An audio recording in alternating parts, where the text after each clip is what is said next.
A signing statement is a written pronouncement issued by the President of the United States upon the signing of a bill into law. They are usually printed along with the bill in United States Code, Congressional, and Administrative News. During the administration of President George W. Bush, there was a controversy over the president's use of signing statements, which critics charged was unusually extensive and modified the meaning of statutes.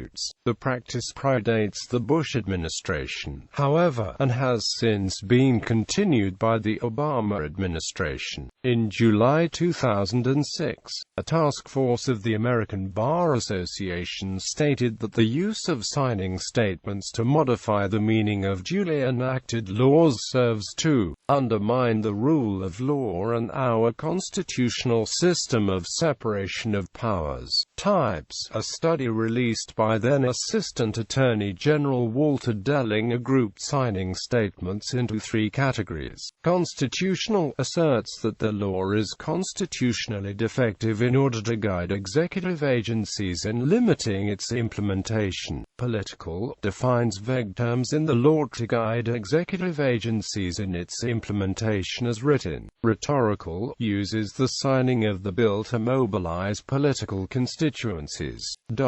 In recent usage, the phrase signing statement has referred mostly to statements relating to constitutional matters that direct executive agencies to apply the law. According to the President's interpretation of the Constitution, the non-signing statement is a related method that some presidents have used to express concerns about certain provisions in a bill without vetoing it. With the non-signing statement, presidents announce the reasons for declining to sign, while allowing the bill to become law unsigned. The U.S. Constitution allows such enactments by default. If the president does not sign the bill, it becomes law after 10 days, excepting Sundays, unless the Congress by their adjournment prevent its return. Applying a metric to signing statements.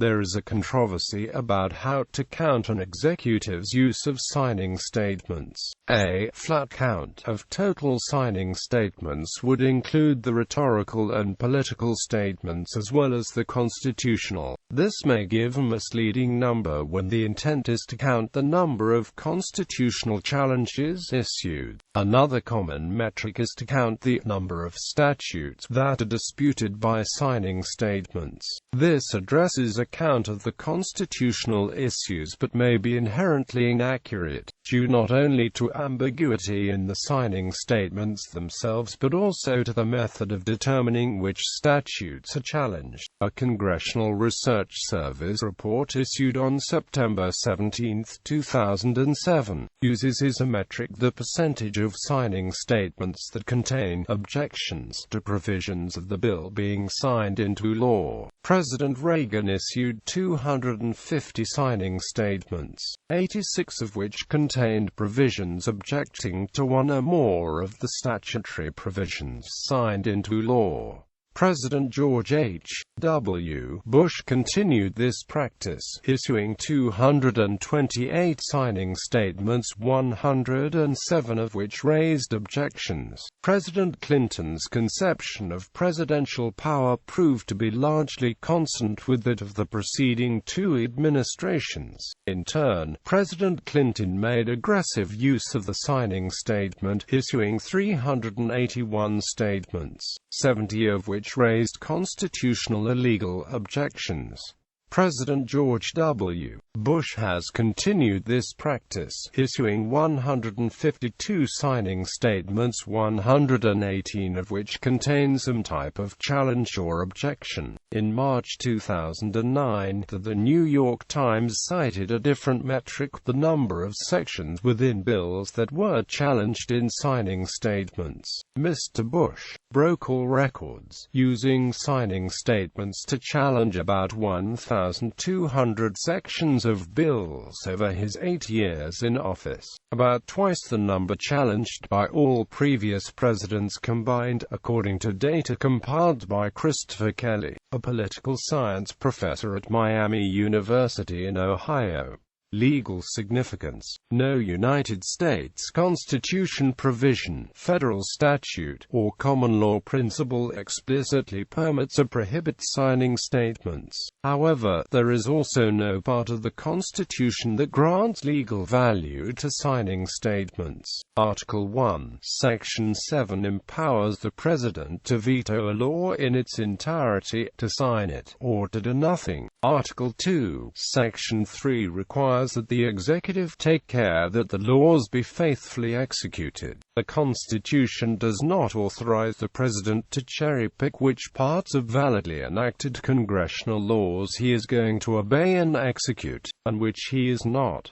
Signing statements do not appear to have legal force by themselves, although they are all published in the Federal Register. As a practical matter, they may give notice of the way that the executive intends to implement a law, which may make them more significant than the text of the law itself. There is a controversy about whether they should be considered as part of legislative history. Proponents argue that they reflect the executive's position in negotiating with Congress. Opponents assert that the executive's view of a law is not constitutionally part of the legislative history, because only the Congress may make law. Presidential signing statements maintain particular potency with federal executive agencies, since these agencies are often responsible for the administration and enforcement of federal laws. A 2007 article in the Administrative Law Review noted how some federal agencies' usage of signing statements may not withstand legal challenges, under common law standards of judicial deference to agency action.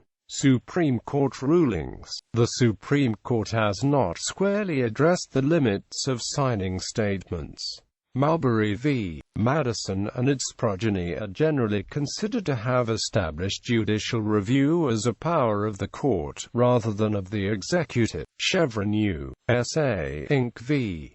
Natural Resources Defense Council, Inc. 467 U.S. 837, established court deference to executive interpretations of a law if Congress has not directly spoken to the precise question at issue, and if the interpretation is reasonable. This applies only to executive agencies. The President himself is not entitled to Chevron deference, to the extent that a signing statement would nullify part or all of a law. The court may have addressed the matter in Clinton v. City of New York, which invalidated the line-item veto because it violated bicameralism and presentment.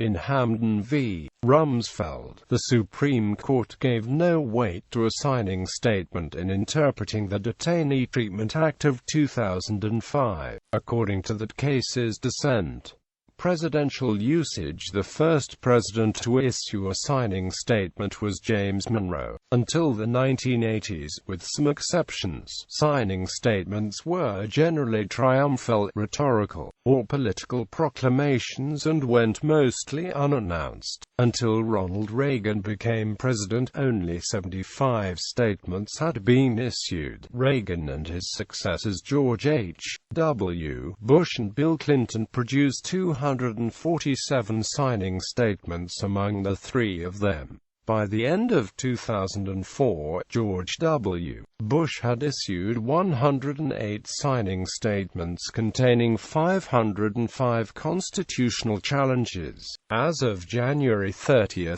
2008, he had signed 157 signing statements challenging over 1,100 provisions of federal law. The upswing in the use of signing statements during the Reagan administration coincides with the writing by Samuel A. Alito, then a staff attorney in the Justice Department's Office of Legal Counsel, of a 1986 memorandum making the case for interpretive signing statements as a tool to increase the power of the executive to shape the law. Alito proposed adding signing statements to a reasonable number of bills as a pilot project, but warned that Congress is likely to resent the fact that the president will get in the last word on questions of interpretation. A November 3, 1993 memo from White House counsel Bernard Nussbaum explained the use of signing statements to object to potentially unconstitutional legislation. If the president may properly decline to enforce a law, at least when it unconstitutionally encroaches on his powers, then it arguably follows that he may properly announce to Congress and to the public that he will not enforce a provision of an enactment he is signing. If so, then a signing statement that challenges what the president determines to be an unconstitutional encroachment on his power, or that announces the president's unwillingness to enforce such a provision, can be a valid and reasonable exercise of presidential authority. Quote, this same Department of Justice memorandum observed that use of presidential signing statements to create legislative history for the use of the courts was uncommon before the Reagan and Bush presidencies.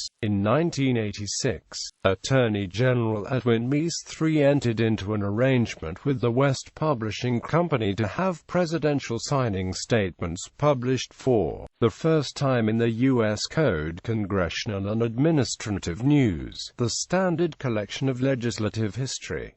Controversy over George W. Bush's use of signing statements. George W. Bush's use of signing statements was and is controversial, both for the number of times they're employed and for the apparent attempt to nullify legal restrictions on his actions through claims made in the statements. For example, his signing statement attached to the National Defense Authorization Act for fiscal year 2008. Some opponents have said that he in effect uses signing statements as a line-item veto. The Supreme Court had previously ruled such vetoes as unconstitutional in the 1998 case, Clinton v. City of New York. Previous administrations had made use of signing statements to dispute the validity of a new law or its individual components. George H. W. Bush challenged 232 statutes through signing statements during 4 years in office, and Clinton challenged 140 over 8 years. George W. Bush's 130 signing statements contain at least 1,100 challenges. The signing statement associated with the Detainee Treatment Act of 2005 prohibiting cruel, inhuman and degrading treatment of detainees in U.S. custody attracted controversy. The executive branch shall construe the act relating to detainees in a manner consistent with the constitutional authority of the President to supervise the unitary executive branch and as Commander-in-Chief, and consistent with the constitutional limitations on the judicial power.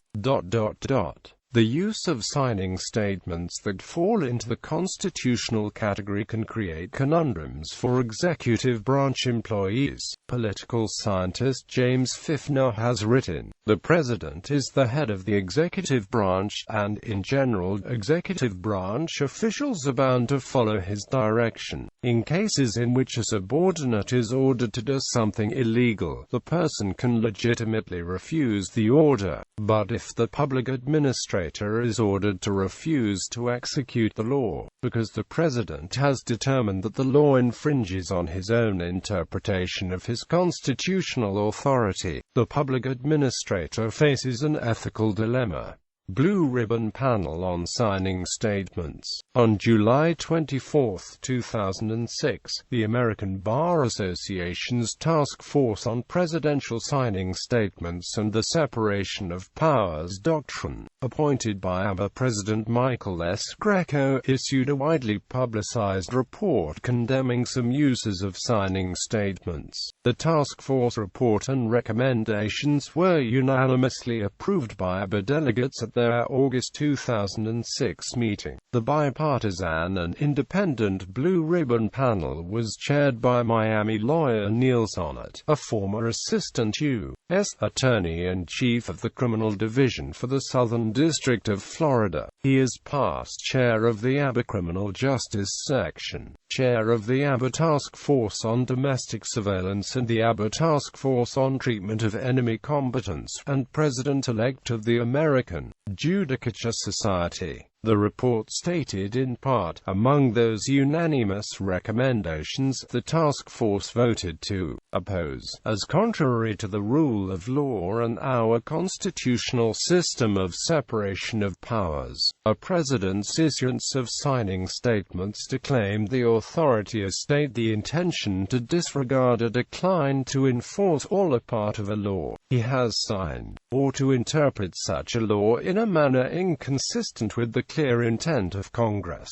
Urge the President, if he believes that any provision of a bill pending before Congress would be unconstitutional if enacted, to communicate such concerns to Congress prior to passage. Urge the President to confine any signing statements to his views regarding the meaning, purpose, and significance of bills, and to use his veto power if he believes that all or part of a bill is unconstitutional. Urge Congress to enact legislation requiring the President promptly to submit to Congress an official copy of all signing statements, and to report to Congress the reasons and legal basis for any instance in which he claims the authority or states the intention to disregard or decline to enforce all or part of a law he has signed, or to interpret such a law in a manner inconsistent with the clear intent of Congress, and to make all such submissions be available in a publicly accessible database.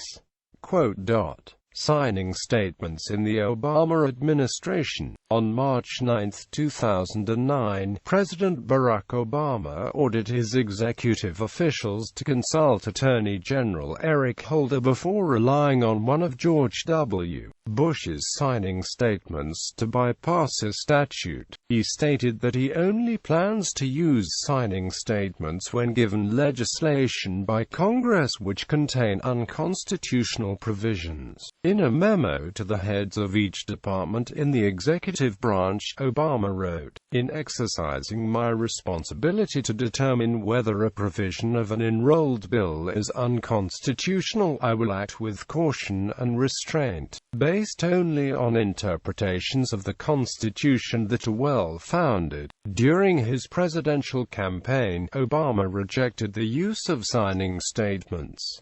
He was asked at one rally, "When Congress offers you a bill, do you promise not to use presidential signing statements to get your way?" Obama gave a one-word reply, "Yes."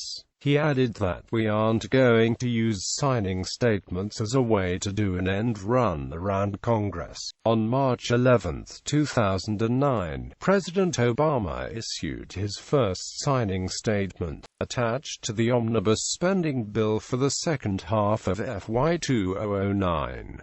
Numerous provisions of the legislation purport to condition the authority of officers to spend or reallocate funds on the approval of congressional committees. These are impermissible forms of legislative aggrandizement in the execution of the laws other than by enactment of statutes. Therefore, although my administration will notify the relevant committees before taking the specified actions, and will accord the recommendations of such committees all appropriate and serious consideration, spending decisions shall not be treated as dependent on the approval of congressional committees. Likewise, one other provision gives congressional committees the power to establish guidelines for funding costs associated with implementing security improvements to buildings. Executive officials shall treat such guidelines as advisory. Yet another provision requires the Secretary of the Treasury to accede to all requests of a Board of Trustees that contains congressional representatives. The Secretary shall treat such requests as non-binding. This statement indicated that while the administration could ignore several provisions of the bill, they would advise congressional committees, and take congressional committees' guidelines as advisory, as he considers that provisions of the legislation purport to condition the authority of officers to spend or reallocate funds on the approval of congressional committees, and the result would be impermissible forms of legislative aggrandizement in the execution of the laws other than by enactment of statutes, including sections dealing with negotiations with foreign governments, restrictions on U.S. involvement in UN peacekeeping missions, protections for government whistleblowers, and certain congressional claims of authority over spending. Obama has issued 28 signing statements as of June 17, 2014. Congressional efforts to restrict signing statements. Sen. Arlen Specter introduced the Presidential Signing Statements Act of 2006 on July 26, 2006. The bill would instruct all state and federal courts to ignore presidential signing statements, instruct the Supreme Court to allow the U.S. Senate U.S. House of Representatives to file suit in order to determine the constitutionality of signing statements. The bill was referred to the Senate Judiciary Committee, which Specter formally chaired, on the day it was introduced. As with all unpassed bills, it expired with the end of the 109th United States Congress on December 9, 2006. Specter reintroduced the legislation with the Presidential Signing Statements Act of 2007, but it died in the same committee.